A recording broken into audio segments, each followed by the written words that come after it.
A lente e o espelho do Espiritismo. Nossa vida é resultado dos nossos pensamentos. Para comprovar isto, basta que observemos nossos pensamentos habituais e quanto eles se relacionam ao modo como trabalhamos, como estudamos, como resolvemos nossos problemas, como tratamos as pessoas e, consequentemente, ao modo como somos tratados. Mas há dois pensamentos que realmente moldam a nossa vida: nosso conceito de Deus e nosso conceito de nós mesmos. Em todas as sociedades é assim. Por exemplo, a maneira como os muçulmanos concebem Allah define seu viver e não lhes permite imaginar um outro tipo de vida sem deixar de ser cristão. É importante observar como acontece numa cultura diferente da nossa, porque a nossa ideia sobre Deus está tão entranhada em nossas vidas que perceber isso fica difícil. Muitas das nossas decisões são tomadas a partir do que imaginamos que agrada ou desagrada a Deus, por mais que pareçam nascer exclusivamente do nosso livre-arbítrio. Somos muito mais condicionados pelos nossos pensamentos do que gostaríamos de admitir. E o que pensamos do Criador se transmite ao que pensamos de suas criaturas, que somos nós. O sistema que criamos internamente, para entender a razão de havermos sido criados por Deus com as características que lhes atribuímos, confere-nos um papel, uma função na vida e no universo, a qual tratamos de cumprir tanto melhor quanto seja a nossa fé. O poder transformador da doutrina espírita está em nos fazer olhar novamente para esses dois conceitos, o conceito de Deus e o conceito de nós mesmos, com olhos amadurecidos e preparados pelos ensinamentos de Kardec e dos espíritos superiores. O Espiritismo é uma lente para se ver o mundo, os fatos e a vida, com mais nitidez e profundidade. Não há nenhum tema para o qual ele não ofereça uma perspectiva e uma compreensão racional, quando, ao invés de nos determos na leitura superficial dos livros, estudamos e seguimos os princípios norteadores. O Espiritismo é um espelho a revelar quem somos, quem são as pessoas em torno de nós, sustentando nossas ações morais em sólidas bases filosóficas. E não é possível olhar através dessa lente e desse espelho sem que mudanças fundamentais aconteçam dentro de nós. Da Rita Fuelker, Força Interior. Vamos agradecer ao Senhor da vida pela noite de hoje, pela bênção de estarmos aqui acolhidos nesta casa, que é uma casa de luz e de oração. Que nós possamos, Jesus, receber o ensinamento da noite como um bálsamo, como um lenitivo. E, embora nós que nos banhamos nesse bálsamo, nessa cura, nessa interiorização dos nossos sentimentos, que nós possamos, Senhor, também, assim como a mulher se dispôs a secar os teus pés, a limpar os teus pés com os cabelos, que nós possamos devolver a vós tudo o que tem nos trazido. Obrigado, Senhor da vida, obrigado, Cristo, nosso irmão divino e amigo, nosso governador espiritual do planeta. Que nós possamos hoje, como sempre, sermos fortalecidos na difusão e, sobretudo, na vivência da sua mensagem. Que assim seja. A gente passa ao Rodrigo, né? Das obras sociais lá do Bezerra de Menezes e Joinville para dar a sua mensagem. Então, assim, nós separamos aqui um tema que é sempre muito atual, como a gente viu na mensagem da Rita Fuelker ali. E falando assim de depressão, que é o tema que a gente quis trazer, nem se fala, né? Porque depressão hoje na nossa sociedade é uma, talvez, das doenças mais... É igual gripe, né? Popular, assim, já... mais, assim, presentes, né? Infelizmente, assim. A gente, talvez, se a gente fosse fazer um histórico, assim, com certeza depressão sempre existiu, mas hoje, assim, pelo conhecimento que a ciência traz, a medicina traz, a gente percebe que, com esse conhecimento, que é muito mais presente do que a gente pode imaginar, né? Então, é um tema que a gente trouxe sob a ótica espírita, obviamente, uma vez que é um tema muito abrangente, então poderia ser abordado em qualquer tipo de vertente, né? A médica, a própria vertente da parte psicológica mesmo. Mas nós, obviamente, como estamos na Casa Espírita, trouxemos essa visão espírita dessa questão fundamental, uma vez que lá no livro Tormentos da Obsessão, do Manuel Filomeno de Miranda, sobre o filho de Valdo Franco, o nosso próprio querido Dr. Bezerra de Menezes coloca que a depressão é a doença do século, né? É a doença que está presente, talvez, como diz lá na própria obra, né? Todos nós, de alguma forma, 9 em cada 10 pessoas já tivemos, estamos tendo ou teremos um momento, uma fase de depressão na nossa existência. Boa parte para moradores de rua, acho que seria isso, né? Também, mas vou dizer assim, se a gente for fazer um raio-x assim, com pouco critério, a gente vai observar que tem muita gente em volta de nós, falando assim de familiares, amigos, colegas até da Casa Espírita, que ou estão passando, ou passaram, ou muitas vezes, infelizmente, vão acabar passando, e nós mesmos, muitas vezes estamos inclusos nessa, inclusive no Evangelho do Espiritismo. Então, o tema que fala justamente sobre a melancolia,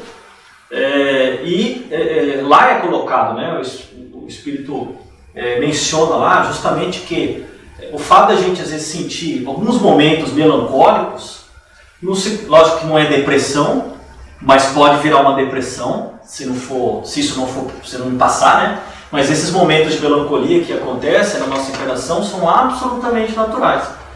Porque nós vivemos num mundo de provas e expiações, um mundo inferior, compostos por, na sua grande maioria esmagadora, de espíritos de terceira ordem, e as dificuldades, as provações e expiações são absolutamente normais, naturais, nesse mundo que nós estamos. E muitas vezes, como diz o Evangelho segundo o Espiritismo,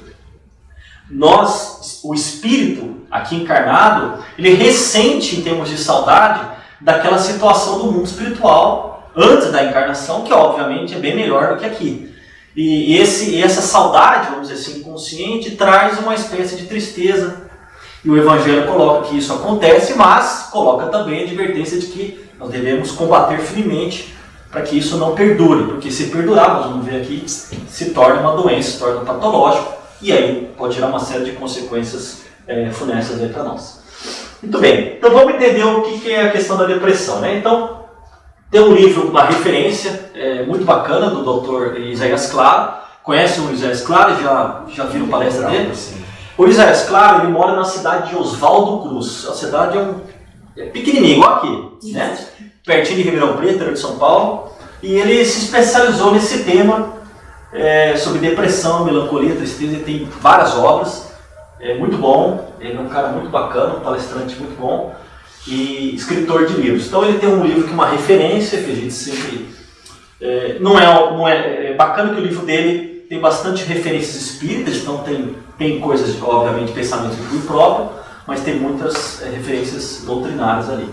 Depressão, causas, consequências de tratamento, Dr. Isaías Claro. Né? Então ele coloca lá no seu livro que é uma tristeza profunda e prolongada, abatimento moral, o físico e letargia. E eu gosto muito dessa definição que o Chico Xavier nos traz, de depressão, é a definição que eu mais gosto, né, da doutrina espírita, que ele fala que, o Chico diz que depressão é uma tristeza indevida. É interessante porque ele coloca tristeza indevida, por quê? Porque se tem tristeza indevida, tem tristeza devida. Né? Como o Evangelho... eu acabei de mencionar, o Evangelho coloca. Então é normal que a gente tenha momentos de tristeza. Ninguém é... Tristeza de um luto, né? De uma dificuldade. De um luto, está passando por uma provação, sei lá, divórcio, perdeu emprego, morreu alguém. Às vezes não precisa nem ser tão trágico assim, mas um momento difícil, às vezes na existência. É normal a gente ter tristeza. É uma tristeza devida, é natural. Todos os grandes missionários que passaram pela Terra sofreram algum tipo de abatimento em algum momento. A gente for lembrar lá de Paulo, quando foi lá para o oásis de Dan, lá, né, quando ele foi lá para o deserto, ele ficou ali meditando, pensando, né, meu Deus, o que eu vou fazer e tal, né? O próprio Francisco de Assis, quando depois, antes da sua conversão. Enfim, todos esses, o próprio Chico Xavier, em alguns momentos da sua vida, né, passou por muitas dificuldades e E tristeza mesmo, problemas, dificuldades, tristeza com o irmão dele, né, tristezas que veio do próprio movimento espírita, né, quando ele, por exemplo, publicou o livro Nosso Lar, pancadaria para todo lado, por cima dele lá, né? Então tá lá no livro Testemunho de Xavier, deixa eu ler Carlos Schubert, livro muito bom também. Então a gente vê, lógico que a gente não vê esse lado publicamente, porque ali no público ele se segura e tal, mas a gente vê que vários desses espíritos passaram por situações difíceis. Eurípides Barçanufo, quando fundou o colégio, trabalhava no colégio lá, era colégio católico, mudou de nome do colégio, deu o colégio Allan Kardec, orientação de Maria de Nazaré, está lá no livro Eurípides, O Homem e a Missão. Quando ele mudou de nome para o Espiritismo, ele colocou astronomia na grade curricular, sumiram todos os alunos, sumiram todo mundo, só ficou sozinho ele, nem funcionário ficou sozinho no colégio, e ele sentou e chorou ali, de tristeza, né? Pensou, meu Deus, cara, né? Como é que pode um negócio desse? Aí depois ele, quando ele estava nesse momento de tristeza, de sofrimento, recebeu uma mensagem de Maria Santíssima, dizendo que era isso mesmo, tal, não desanima não, né? Então a gente vê que... Segue firme aí, e no final deu tudo certo. Segue firme que vem mais. Você não precisa ficar triste, eu tô aqui. Então assim, por que nós estamos dizendo isso? Porque nós não temos que ter pretensão de sermos assim super espíritas, super homens, não? Porque isso é o que os filmes de Hollywood vendem. Mas na vida real, a vida que nós aprendemos aqui no Doutrina Espírita nos ensina, a gente precisa aprender a sofrer e não compreendermos que nós seremos isentos de sofrimento e isentos de tristeza. A tristeza é algo que acontece desde que ela seja devida e por um momento determinado. Agora, quando ela se torna prolongada, por exemplo, um luto que o Giovan falou. O luto é normal? 6 meses, talvez até 1 ano. Mas para ficar 5 anos de luto, já não é devido, é indevido. Certo? Então por isso que o Chico coloca que a tristeza, quando ela é indevida, se transfigura em desânimo, obscurecendo na criatura o valor do trabalho. Então o Chico já coloca aí a própria solução para nós, do que seria a solução para a tristeza, o trabalho. Né? A gente vai falar bastante sobre isso, mas de cara a gente já vê que o trabalho é realmente uma das grandes soluções que nós temos para combater a melancolia, a tristeza e a depressão. Muito bem, a gente também aprende na doutrina espírita e também fora da doutrina espírita que a depressão tem vários graus. Pode ser aquela depressão leve, uma depressão moderada, uma depressão grave. Pode durar semanas, meses, anos. E às vezes a pessoa ela entra no estado depressivo e ela realmente não se recupera mais naquela encarnação. Ou às vezes nem depois da encarnação. Ela permanece, muitas vezes no mundo espiritual, nessa situação de tristeza, né, de melancolia, e não sai dessa situação. Então realmente uma doença muito grave, que nós devemos dar toda a atenção e nós não devemos subestimá-la. Porque todos nós estamos passíveis de sofrer, como a gente disse na introdução, ou já passamos, ou vamos passar, ou estamos passando por momentos aí de dificuldades ou até mesmo de depressão. Né? Muito bem, então o que pode levar aí à depressão? Né? Então tem várias causas que nós podemos arrolar aqui. Né? Tem uma questão assim, a própria medicina, a psicologia estabelece que existe um viés genético. Então a gente vê que pais que são depressivos, os filhos têm 30% mais chance de desenvolver depressão. Então como é que a doutrina espírita explica a genética? Né? Na verdade, a gente sabe que na doutrina espírita, a genética é uma consequência do plano reencarnatório. Como a gente aprende lá no capítulo intitulado Reencarnação, do Missionários à Luz, onde a gente aprende lá sobre a reencarnação do Segismundo. E lá a gente vê que o material genético do Segismundo, ele foi, vamos dizer assim, selecionado dentro daqueles milhões de espermatozoides lá, aquele material genético mais compatível ou compatível com um plano reencarnatório previamente estabelecido. Então aqui não é diferente. Então, se os pais têm depressão e os filhos têm mais chance de desenvolver depressão, isso é uma consequência, muitas vezes, de espíritos que já são afins e que muitas vezes já possuem experiências no campo da depressão, da tristeza, das dificuldades de outras encarnações, ou que estavam no mundo espiritual numa região inferior por causa disso. Então, por a questão de afinidade, é absolutamente normal que, por exemplo, pais que estejam nesse contexto, ou que apresentem essa situação, que filhos também assim apresentam. É uma questão de absoluta sintonia nesse processo. Imaturidade psicológica, comportamento materialista, causas sociais, afetivas, econômicas, doenças, problemas de obsessão. Então a gente aprende lá no livro Tormentos da Obsessão que a depressão ela pode ser causa de uma obsessão geratriz ou pode ser o contrário. A obsessão persistente, tenaz, contumaz, vai levando paulatinamente o indivíduo, vai puxando para baixo até entrar num quadro de depressão e talvez até um quadro pior de suicídio. Então a depressão ela pode ser a geratriz a obsessão pode ser geratriz da depressão e vice-versa. Então, quando chega uma pessoa no tratamento espiritual na casa espírita, vai fazer triagem, atendimento fraterno aqui com a gente, chega aqui na nossa casa espírita e fala assim, eu quero fazer um tratamento espiritual para depressão. A gente tem como saber naquele instante se é uma obsessão ou se não é uma obsessão? Não tem como saber, mas a gente aprende na doutrina espírita que, por uma questão de sintonia, obviamente, se a pessoa está fragilizada, se a pessoa está vulnerável, ela está mais ou menos propensa a sofrer obsessão. Mais propensa. Então, o tratamento espiritual da casa espírita vai ajudar? Vai ajudar na prevenção ou no combate à obsessão, propriamente dita, e vai ajudar no processo de reforma íntima. Porque todo o processo de depressão passa por uma questão moral. Aliás, como qualquer outra doença da alma, sempre passa por uma questão moral. Então a evangelização de nós mesmos, o conhecimento de nós mesmos, é fundamental no processo, né, que não é curto prazo, né, mas é um processo, como a gente sempre diz, é um processo que pode ser mais ou menos demorado, mas é fundamental que o conhecimento da doutrina espírita, a evangelização, a reforma íntima, o conhecimento de nós mesmos, faça parte desse processo. Então, no caso que uma pessoa chega no tratamento da casa espírita, com o quadro, ela fala assim, não, eu estou com depressão, eu quero ajuda, tal, a gente sempre vai recomendar, sim, a pessoa ela participar da casa espírita, né? A gente tem que acolher a pessoa, a casa espírita, ela é o consolador prometido por nosso Senhor Jesus Cristo, e obviamente que se ela tiver possibilidades, condições, ela também procurar um tratamento médico especializado, uma vez que a gente sabe que a doutrina espírita não substitui de maneira alguma nenhum tipo de tratamento da ciência terrena. Então, sempre a gente deve procurar tratar as duas coisas.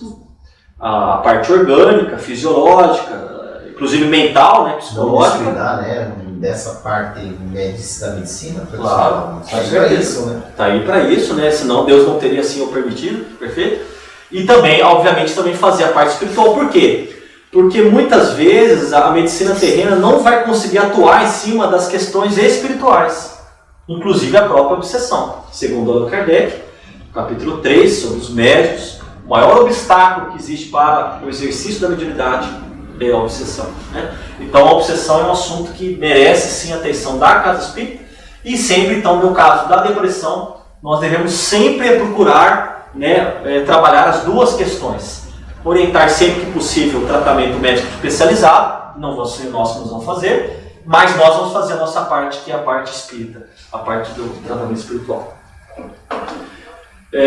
Seguindo em frente, né?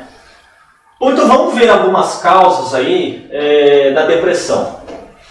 Olha só, depressão afetiva causada pela ingratidão. Mais tarde achará outros que saberão compreendê-lo melhor. Lastimai os que o usam para convosco em um procedimento que não tenhas merecido, pois bem triste se lhes apresentará o reverso da medalha. Allan Kardec está se referindo ali no Livro dos Espíritos para as pessoas que são ingratas, né? A ingratidão é filho do egoísmo e o egoísta topará mais tarde com corações insensíveis como o seu próprio o foi. Então, muitas vezes a pessoa entra num estado assim de tristeza, tal, realmente por uma absoluta ingratidão das pessoas que ela ajuda, que ela auxilia. Poxa, eu faço tudo aqui em casa, ninguém reconhece o meu valor, que ninguém ajuda, eu tenho que fazer tudo, tal, e entra muitas vezes nessa espiral negativa, de reclamação, e isso pode levar ao desânimo, né? Como a gente viu ali no início, e o desânimo pode levar a um processo depressivo. Certo? Lembrando que a gente tem que tomar muito cuidado que, independentemente da participação de terceiros dentro de casa, a gente tem que ter muito cuidado com o hábito da reclamação. André Luiz nos ensina que a reclamação é o hábito das pessoas ingratas. Então, se a gente tem o hábito de reclamar, significa que nós somos pessoas ingratas. E tem sentido mesmo, né? A gente está reclamando porque a gente não agradece pela situação que nós estamos. Então, assim, isso quer dizer que a companheira está isenta de responsabilidade? Não. Mas nós aprendemos na doutrina espírita que a única responsabilidade que de fato existe em relação à própria encarnação é a nossa mesma. Quando desencarnarmos, ninguém vai ficar perguntando, né? Por que você fez assim? Se foi por causa do teu marido, se foi por causa da tua esposa, por causa dos teus pais, por causa do teu chefe, por causa do governo, por causa do prefeito, por causa do companheiro da casa espírita. Sempre nos será perguntado o que você fez diante disso. Então, a gente aprende na doutrina espírita que a responsabilidade ela é intransferível. Lógico que existem atenuantes, existem agravantes, de acordo com o contexto onde nós estamos inseridos, isso é verdade, isso está presente, entretanto, sempre nos é solicitado sobre o que nós fizemos com aquilo lá. É aquela pergunta que o Livro dos Espíritos coloca, quando Allan Kardec pergunta se uma pessoa que nasce num meio difícil, socialmente difícil, e que depois se torna um criminoso, ele pode alegar que foi por causa do meio que ele se tornou um criminoso. E os Espíritos respondem, se ele está lá é porque ele pediu para estar lá. Justamente para que ele pudesse ter o mérito de suportar, de resistir ao mal. Então, de novo, sempre a responsabilidade recai sobre nós. Então, obviamente que se nós entramos numa espiral de reclamação, de gratidão, por causa de terceiros, a gente tem que tratar o assunto com os terceiros? Tem que tratar o assunto com os terceiros. Tem que ter diálogo, tem que conversar, tem que procurar realmente resolver a situação. Entretanto, isso não pode ser causa para a nossa derrocada. Nós temos que encontrar maneiras de nós, apesar das dificuldades das pessoas que estão conosco, nós devemos encontrar maneiras de suplantar isso daí. A gente pode ver o próprio exemplo do Chico, quando o Chico teve problema lá com o irmão, que o denunciou, enfim, ele poderia falar, não, mas eu vou desistir da minha tarefa por causa do meu irmão. Imagina, ele poderia ter falado isso, mas ele persistiu. O Dr. Elias Barbosa escreveu um livro da biografia do Chico chamado O Mundo de Chico Xavier, psiquiatra, lá de Uberaba. Ele, médico psiquiatra, eu assisti um curso com ele sobre psiquiatria e espiritismo. Ele fala assim, tem doente que chegava no consultório dele, que ele fazia o diagnóstico, ele falava assim, esse cara vai precisar de remédio pro resto da vida. Por quê? Porque o remédio ele vem compensar alguma deficiência neurológica de secreção de substâncias cerebrais, que numa condição normal ele não vai conseguir ter, o cérebro precisa realizar esse papel, o remédio precisa realizar esse papel. E vai precisar realizar esse papel até o final da sua encarnação, e com certeza, lá no mundo espiritual, os espíritos até vão continuar isso por um tempo, até que ele se restabeleça. Então o remédio, ele é fundamental, lógico, sobre o diagnóstico médico, mas ele é fundamental no processo de equilíbrio. Até porque lá no livro também da obsessão, o Dr. Bezerra de Menezes coloca também no assunto sobre depressão e a questão do remédio, às vezes o processo obsessivo está instalado. E como é que funciona o processo obsessivo? É uma interação que o espírito obsessor ele interage com a pessoa que é obsediada, mas existe o corpo físico ali. Então o que acontece? Muitas vezes o remédio ele vai ter uma função de eclipsar ou de envolver quimicamente o cérebro, dificultando a influência espiritual num primeiro momento. Porque a pessoa fica meio assim, não sei o quê. Então o remédio ele vai fazer uma função de curto prazo, de dificultar o acesso obsessivo à pessoa ali. Então o obsessor tem dificuldade porque ele não consegue magneticamente né, atingir o seu objetivo, porque o cérebro está envolvido numa química tal, né, que impede isso, dificulta, e lógico que por causa disso a pessoa também não fica nas suas plenas condições, né, a gente sabe, mas isso tem uma função importante, muitas vezes, você combater a obsessão num primeiro estágio, e aí, paralelamente, aí de novo, questão do tratamento espiritual, da evangelização, do própria terapia, etc., para que aí, paulatinamente, a pessoa vá largando o remédio, talvez até largue o remédio, ou talvez não largue o remédio, porque pode acontecer também, lá no livro Mesma Obsessão relata, que o dano cerebral, às vezes causado pela obsessão, ele é permanente. É permanente, você não reverte mais.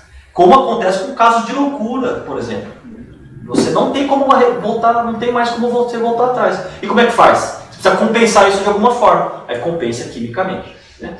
Com os remédios. Uma outra situação também é a depressão causada pela perda de entes queridos. Isso é muito comum também, principalmente com pais que perderam filhos, por exemplo, mas pode ser o contrário também. Né? Na raiz de todo o processo de desequilíbrio mental e emocional, nas psicopatologias variadas, as causas dos distúrbios são os valores morais negativos do enfermo em processo de reeducação, como decorrência das ações pretéritas ou atuais praticadas. Tormentos da obsessão. Então, o que o Manuel Filomeno de Miranda destaca aqui? Que na raiz do processo de desequilíbrio emocional e mental, abre parênteses, depressão, fecha parênteses, qual é a raiz desse processo? Os valores morais negativos do enfermo. Então, Manuel Filomeno de Miranda deixa muito claro para nós que a raiz fundamental dos desequilíbrios emocionais que nós temos está nos valores morais negativos que nós mesmos cultivamos. Quais são os valores emocionais negativos? O que são valores morais negativos? Aqueles que a gente aprende na doutrina espírita. O orgulho, a vaidade, o egoísmo, a prepotência, né? O desespero, a ansiedade, a incredulidade. Existe uma série de imperfeições morais e espirituais que nós carregamos pela nossa condição inferior de espírito de terceira ordem e que, se nós não trabalharmos diariamente para combatê-las, ou combatê-los, esses valores morais negativos, eles vão nos precipitar rapidamente num processo aí de depressão. Então, por exemplo, perda de um ente querido. Qual é a principal perfeição espiritual que nós poderíamos cultivar, ou deveríamos cultivar, quando a gente perde uma pessoa querida, um filho, por exemplo? Qual é? A fé. A fé, eu tenho certeza de que a vida continua. Se eu aprendi na doutrina espírita lá, quando perguntado para André Luiz sobre a desencarnação, Emmanuel, né? Consolador, sobre a desencarnação, Emmanuel nos coloca lá que, com exceção do suicídio, todas as causas de desencarnação estão programadas no mundo espiritual. Emmanuel é Consolador. Então, se eu sou espírita e eu sei disso, como é que eu posso, racionalmente falando, lógico que isso é um pensamento racional, como é que eu posso dizer que aquilo não está certo, aquele desencarne do meu filho ou da minha filha? Está certo, sim. Ué, foi suicídio? Não. Então está certo. Está certo. Agora, já que está certo, isso com certeza, primeiro, foi planejado lá no mundo espiritual, aquela desencarnação prematura. 2, eu antes de reencarnar também, com certeza fui preparado para aquela provação. Porque isso é um elemento chave na minha encarnação, se eu for pai, por exemplo. Então, com certeza, foi, cara, quando você tiver daquela idade, mais ou menos essa fase, você vai ter uma aprovação, vai ser perder um filho. Então, isso está lá, mapeado. É que por invigilância, por falta de conhecimento de nós mesmos, por falta do hábito, né, de nós interiorizarmos o Evangelho de Jesus em nós mesmos, nós temos muita dificuldade de, por falta dessa vivência, quando a situação exige de nós, a gente está despreparado, porque a gente não vive. A gente é uma pessoa, a gente às vezes é espírita, mas a gente vive como se fosse materialista. A gente não vive a reencarnação no dia a dia, a gente não vive a convicção da vida após a morte. A gente não vive no nosso dia a dia a fé, a confiança absoluta em Deus e em nosso Senhor Jesus Cristo. Então, como a gente não é assim, a gente só estuda isso, a gente não é assim. Por vigilância, por descuido, quando a situação se apresentar para nós, a gente está totalmente despreparado. Agora, se nós estivéssemos já vivenciando isso, não ia deixar de ser doloroso, a gente não ia deixar de ter saudade, não ia deixar de sofrer, mas a gente ia suportar com muito mais condições o luto, por exemplo, de uma pessoa que se vai, né? Então, é muito importante a gente fazer essa reflexão que o Manuel Filomeno de Miranda estabelece para nós. O cultivo dos valores morais positivos. Todos os dias. Isso chama-se reforma íntima, né? A fé, o desprendimento, né? O conhecimento das leis de Deus, enfim, o cultivo das perfeições morais, né? Já falamos aqui sobre a reclamação, o pessimismo, né? Então, olha só. Tristeza a todo instante é ferrugem nas engrenagens da alma. Lamentação contumaz é ociosidade ou resistência destrutiva. Se não sabes cultivar a verdadeira fraternidade, serás atacado fatalmente pelo pessimismo, levando a intransigência, intolerância, irritação, desilusão, desencanto e incompreensão. Eu tenho tudo isso aí na lista. Hã? Tenho tudo isso aí na lista. Todos nós, né? No caderninho. Todos nós. Então, olha só, o que o Emmanuel coloca para nós, o Fonte Viva? Que um antídoto muito importante para evitar realmente entrarmos numa situação de pessimismo é cultivar a verdadeira fraternidade. É realmente sermos pessoas bondosas, benévolas, fraternas, termos assim indulgência com as pessoas, né? Porque o pessimismo é a pessoa que ela não aceita o erro alheio. Então você está na fila do banco, que porcaria esse banco, que fila, que pelo amor de Deus. Eu lembro que isso acontece bastante comigo, assim. Não tem coisa mais irritante do que fila e a gente está sempre reclamando, né? Você chega na... E o que acontece, né? Geralmente, como as pessoas elas não se conhecem, as pessoas procuram estabelecer uma interação através de um ponto comum. Qual é o ponto comum? A reclamação da fila, né? Então você chega lá, às vezes acontece comigo, a pessoa está na minha frente, ela vira assim, meu Deus, né? Que demora! Aí, só que daí ela fica assim esperando o que a maioria das pessoas fala, não, é verdade, é um absurdo, aí vai, né? A energia toma conta. Então o que nós temos que ter? Vigilância, né? Eu me lembro de um livro chamado No Mundo de Chico Xavier, Lindos Casos de Chico Xavier, esse livro, do Ramiro Gama. Tem um capítulo lá do Lindos Casos de Chico Xavier, do Ramiro Gama, que o Chico Pedro Leopoldo estava com mais 3 amigos, e os 3 amigos começaram a falar mal do prefeito. Não sei o que, uma coisa que a gente quase nunca faz, né? Tem não sei o que, porque isso, porque aquilo, tá cheio de buraco aqui em Barra Velha, é um absurdo, que não sei o que, onde já se viu, acabou de recapear, já tem buraco, que porcaria, que não sei o que, a gente sai com a pavimentação. Né? E aí falando, e o Chico assim, aí os amigos, e aí Chico, o que você acha? Ele ia assim, né, aquele carinho, naquela bondade, ele tal, né, meio que desconcertado ali, acabar concordando, né, porque ele é boa praça. Não. O irmão chegou do lado dele. O que ele falou? O que o irmão falou pra ele? O que o irmão falou pra ele? Não lembro desse vídeo. Cala a boca. Imagina. Ele não falou assim, olha bem, né, falou desse jeito, cala a boca. Né, bem grosso, né? Cala a boca. O pensamento. Este assunto não lhe diz respeito. Ah, mas o que eu respondo nesse? Bom, uma outra situação é a cólera, a raiva, que é uma consequência muitas vezes também do pessimismo, da incompreensão, né? Que pode gerar também a depressão. A cólera é punida por suas consequências. Ao mal, segue-se o mal. Em suma, a cólera não exclui certas qualidades do coração, mas impede que se faça muito bem e pode levar à prática de muito mal. Cuidado que nós devemos ter, a gente não nos encolerizarmos, né? A gente não enraivecermos, por qualquer que seja a situação. Às vezes a gente tem dificuldade de lidar com isso, porque às vezes pega a gente desprevenido, mas o que nós precisamos é ter o hábito cultivo da paciência, né? Da indulgência e da tolerância, como elementos fundamentais para a gente evitar aí a raiva, o pessimismo, a incompreensão, né? Muito bem. Outra característica interessante que pode também nos levar é a ansiedade. A ansiedade é aquela situação em que a gente quer que as coisas aconteçam, a gente fica, ou se não, pré-estabelecendo, ou ou antecipando essas coisas, as coisas não acontecem, e aí você fica aflito e tal. E a ansiedade, ela é o reflexo da ausência de fé. Da ausência de confiança em Deus, né? E na confiança em si mesmo também. A consciência de culpa responde por muitos distúrbios da ansiedade, tendo-se em vista a insegurança que decorre dos atos regulares, estabelecer a necessidade de sua reabilitação.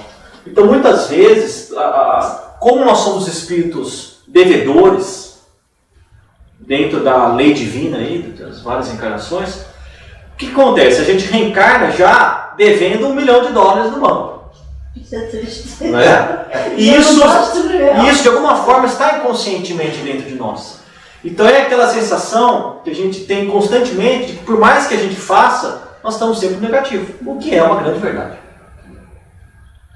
Mas o que a gente tem que compreender é que é mais importante a gente dar um passo por vez firmes, né, na direção certa, do que a gente ficar sofrendo por coisas que ainda não aconteceram. Né? Então, como tem um espírito amigo que sempre nos diz, né, que é mais importante a gente dar um passo por vez, porque se a gente tenta muitas vezes sair correndo, ansioso, aflito, a gente tropeça e cai. E se a gente também não pode ficar parado, porque senão a gente não evolui.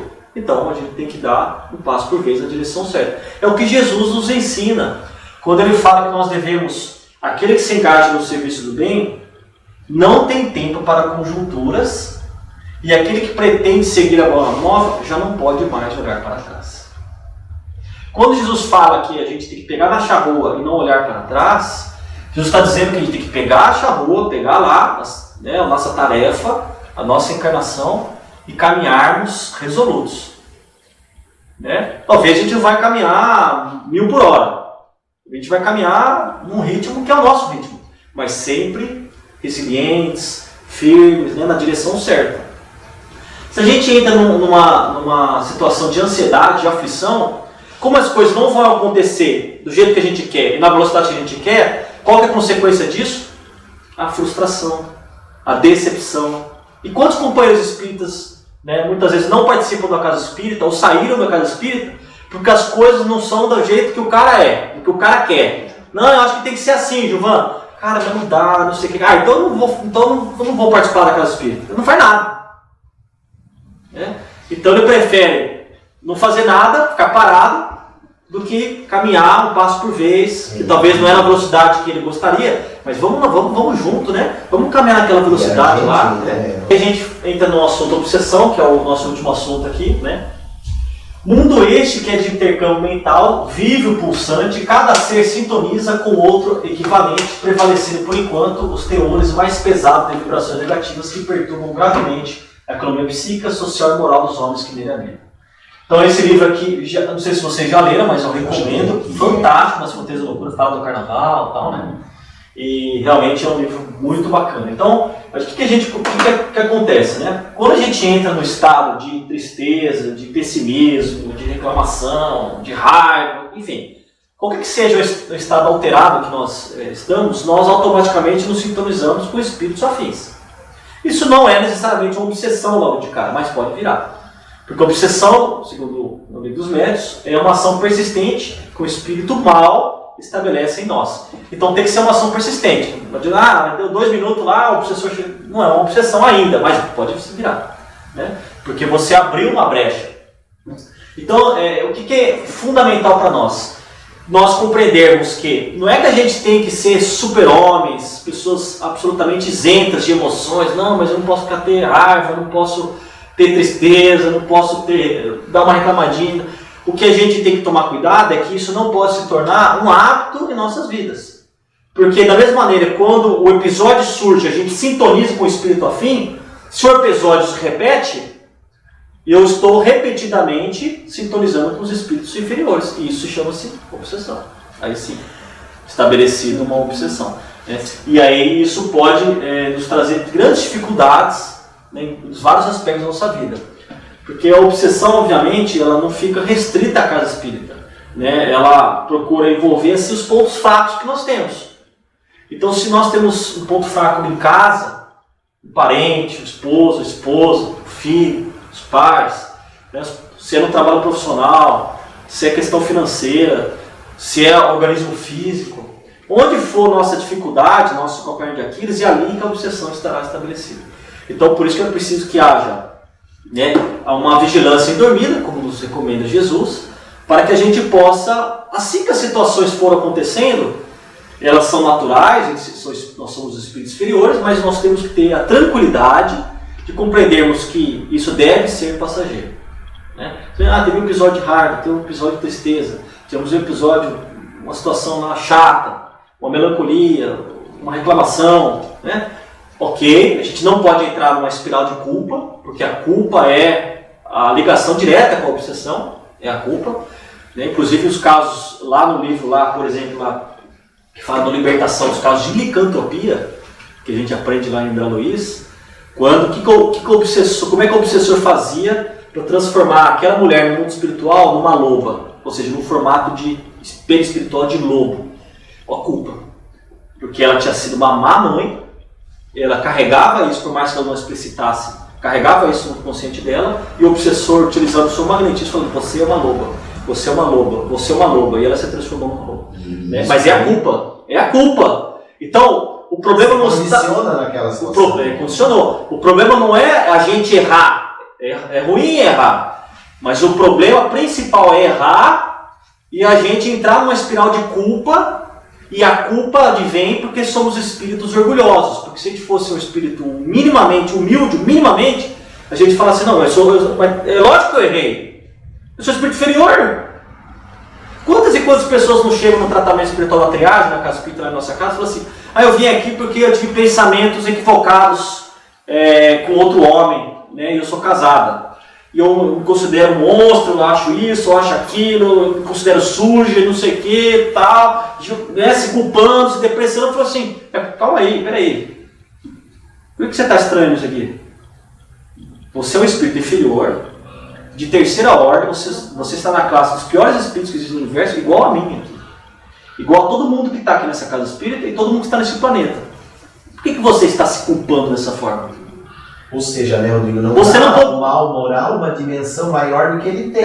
Assim, ele é um problema. Você não deveria esperar nada mais do que isso. Infelizmente, essa é grande. Eu tenho que ter pensamentos puros o tempo todo. É impossível. Nós somos espíritos inferiores. Agora, isso não significa que isso está certo. O que nós temos que entender é que nós não podemos gerar um processo de culpa, porque é isso que a obsessão trabalha em nós.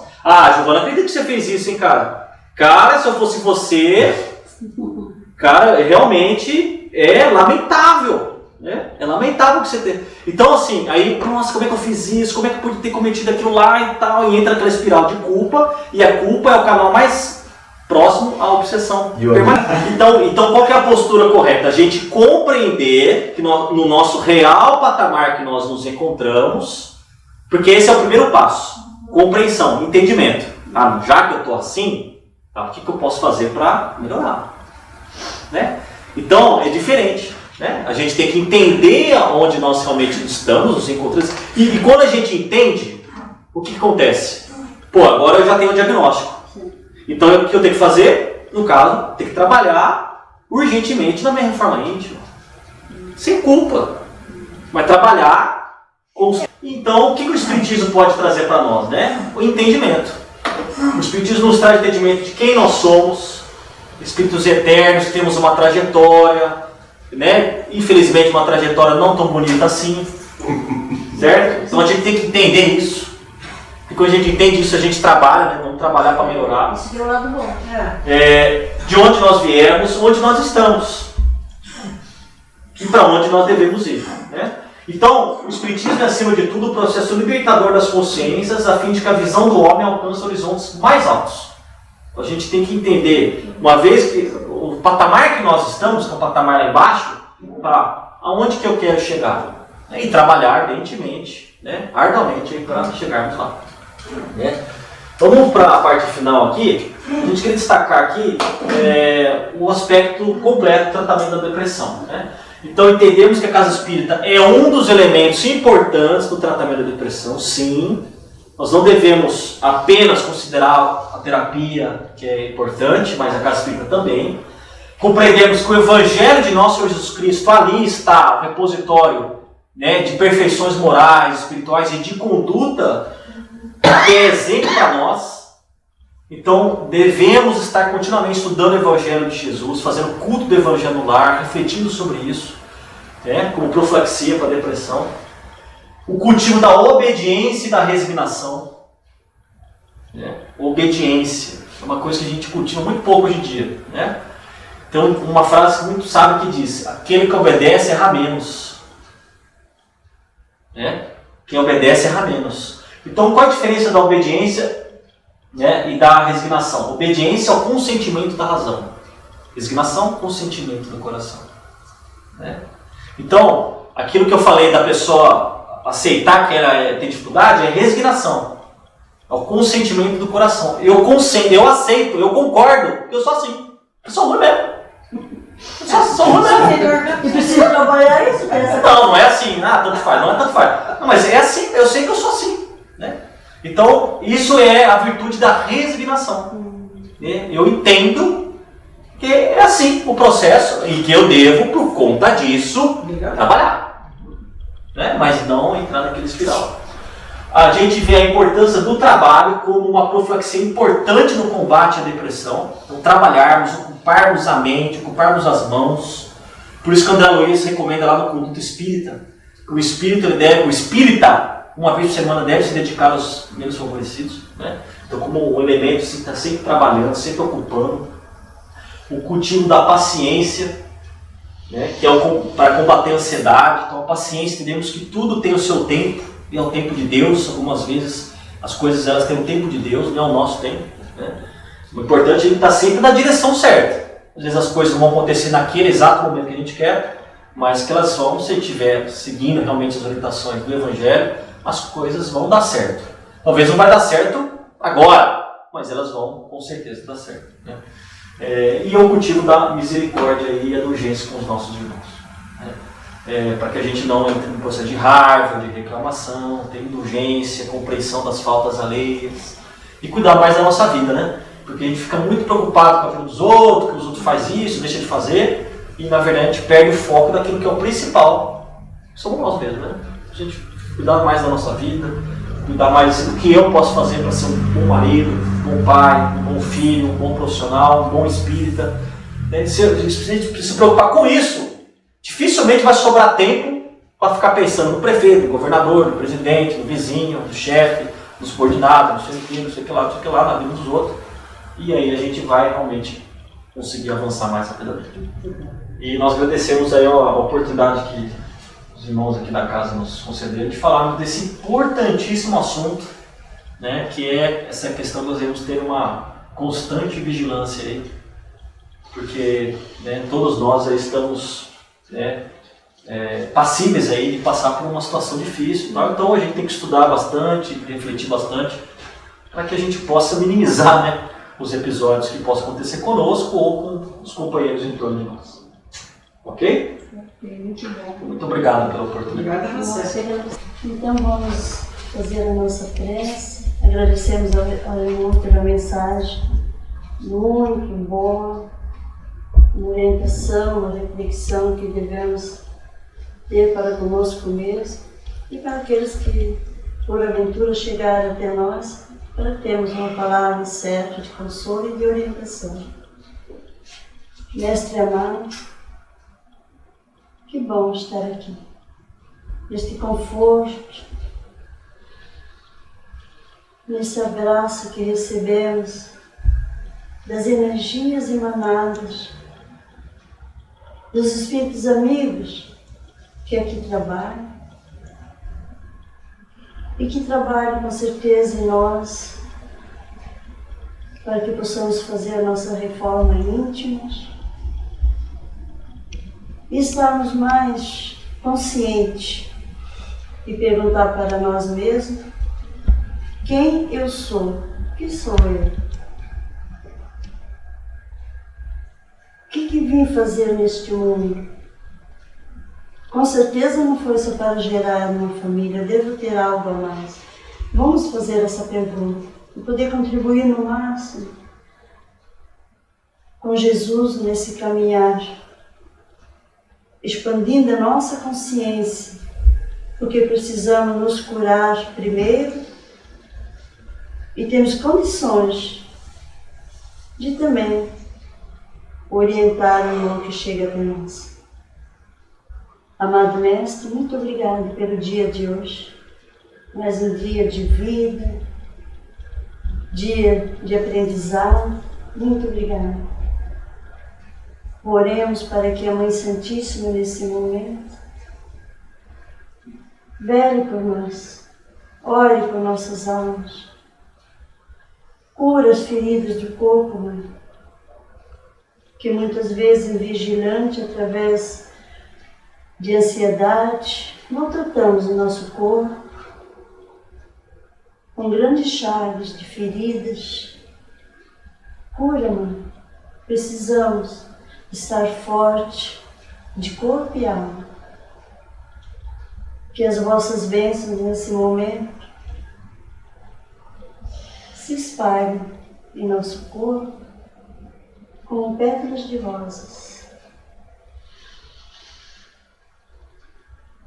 E possamos encher os nossos pulmões dessas energias salutares, aqui preparada neste momento para nós encarnados e desencarnados. Que possamos respirar profundamente cada gota de seu ar, sentindo nossas células se restaurarem e principalmente os nossos corações se enchendo de amor. O amor que tudo cura e que tudo pode. O verdadeiro amor que Jesus veio nos ensinar.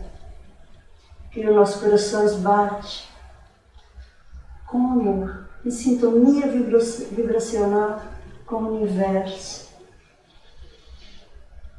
Obrigada, Mãe Santíssima.